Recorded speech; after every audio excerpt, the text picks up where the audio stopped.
Thank you very much, Mr. Speaker. While the vaccine programmes across the UK are going well, vaccine-resistant variants remain a major threat.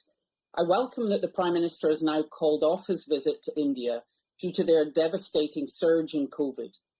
Cases of the B1617 Indian variant in the UK are still very low, but it has been doubling every week despite lockdown, suggesting that, like the Kent variant, it is much more infectious than the original.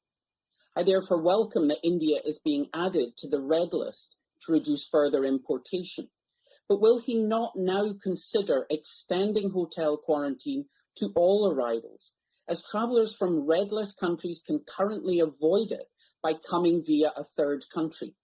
We've already seen increased numbers of the South African and Brazilian variants in European countries, from where travellers are not placed in hotel quarantine.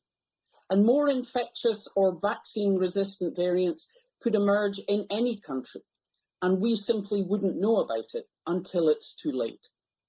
The pandemic is still accelerating, and as well as causing appalling suffering and death in other countries, it clearly poses a threat to the people of the UK. So does he not recognise the need for a more cooperative global response to COVID if we are to bring the pandemic under control and allow a safer return to international travel and commerce?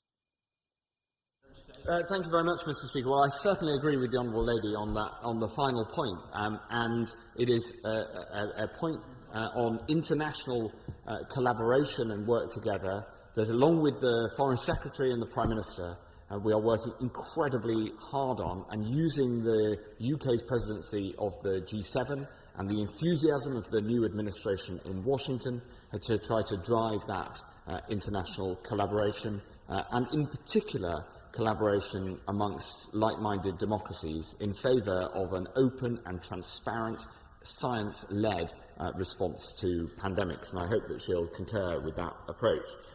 When it comes to the new variants of concern, of course, when looking at the numbers, it is very important to distinguish between community spread and spread connected to travel. By taking the action that I've just announced to put India on the red list, we are, of course, restricting yet further the likelihood of incursion from India of somebody with a new variant. But the majority of the cases that we have seen already in this country have been picked up by the testing that we have in place now for every single passenger entering this country. And so that is a sign of the system working and is now being strengthened. Let's go to Bob Blackman.